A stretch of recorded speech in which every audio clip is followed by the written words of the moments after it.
Bab 2 Fantasi 2. Asal-usul bangsa Urzunga hidup di dalam gua inti planet. Zaman dahulu kala, jauh sebelum adanya kerajaan Gua Kyuubi Sarma, semua bangsa Urzunga tinggal di atas tanah. Mereka adalah makhluk yang indah. Kecantikan dan ketampanan mereka sangat mempesona. Mereka pun memiliki kecerdasan. Kehidupan mereka sangatlah sejahtera. Tanah yang mereka tempati subur dan juga kaya. Semua itu karena kekuatan dari keajaiban sebuah pohon raksasa yang bernama pohon sakral Trimasta. Pohon itu besar, kokoh, dan berdaun rimbun. Jika malam tiba, 7 bulan menerangi, pohon itu akan memancarkan cahaya keunguan yang syahdu. Keajaiban pohon ini dikarenakan di dalam pohon tersebut terdapat sebuah zamrud yang bernama Zamrud Trinity.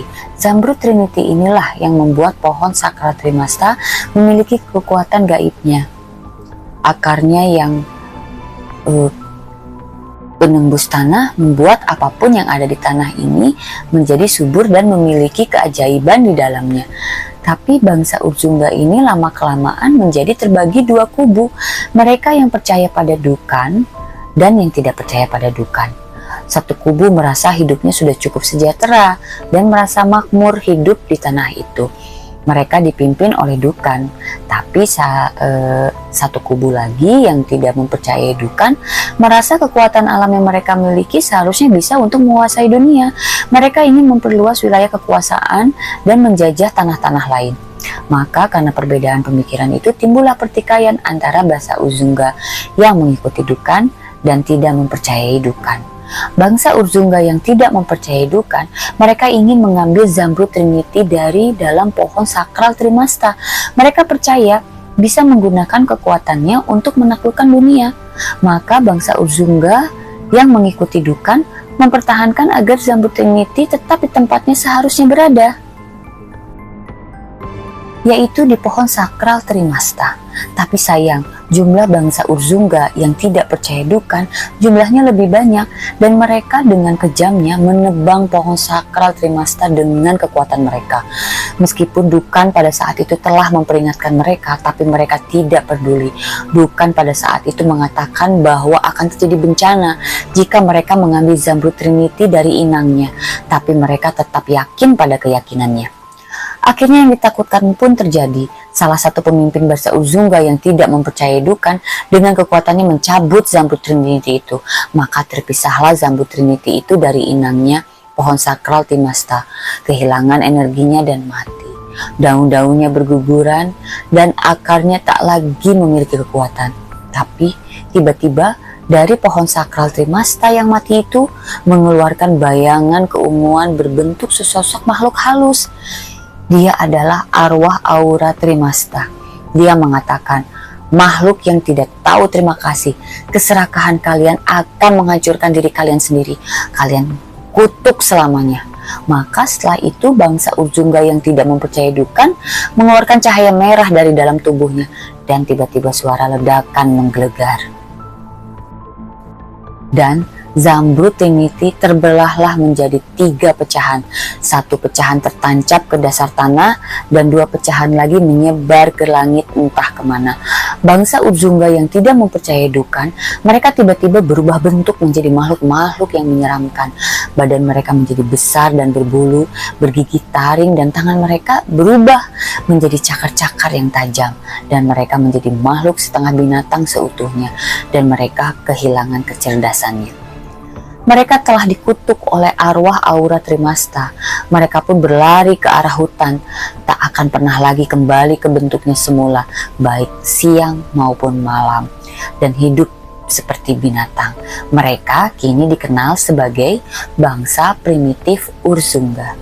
Sisa dari bangsa Urzunga yang menjaga pohon sakral Trimasta dan mempercayai Dukan diberikan kesempatan oleh arwah aura Trimasta untuk hidup dengan anugerah kecantikannya, dengan satu syarat: mereka tidak boleh terkena matahari.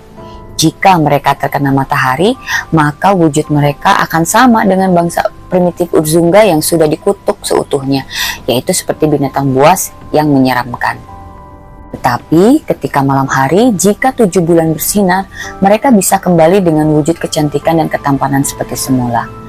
Saat itu pimpinan bangsa Urzunga yang memimpin untuk melindungi pohon sakral Trimasta mendapat petunjuk dari Dukan bahwa mereka bisa hidup dengan tentram seperti sedia kala di dalam gua. Mereka pun menggali dan membangun dunianya di dalam gua raksasa, dan setelah kedalaman tertentu mereka menemukan ruang kosong yang sangat besar.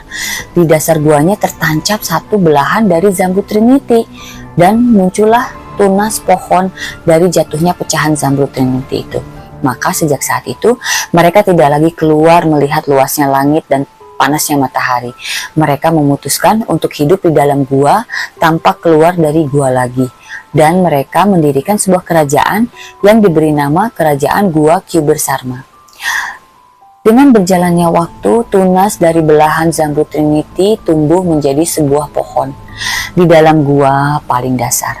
Semakin lama, berabad-abad lamanya, jadilah tunas itu pohon besar yang Kerajaan Gua Kyber Sarma namakan kembali dengan nama Pohon Sakral Trimasta. Kerajaan Gua Kyber Sarma.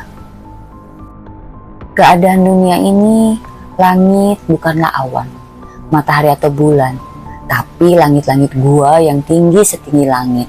Cahayanya berasal dari taburan bintang yang menyinari, yang sebenarnya bintang itu adalah dinding gua yang ditanami permata-permata di langit gua yang memecarkan cahayanya sendiri. Jika dilihat dari bawah, permata-permata itu layaknya seperti bintang berwarna-warni, sungguh indah. Berbeda dengan bangsa primitif Urzunga yang ada di atas tanah, bangsa Urzunga yang ada di dalam tanah ini berbentuk kerajaan bernama Kerajaan Gua Kyber Sarma yang dipimpin oleh seorang ratu bernama Ratu Amosa. Ratu Amosa memiliki 2 anak putra kembar dan 1 anak putri.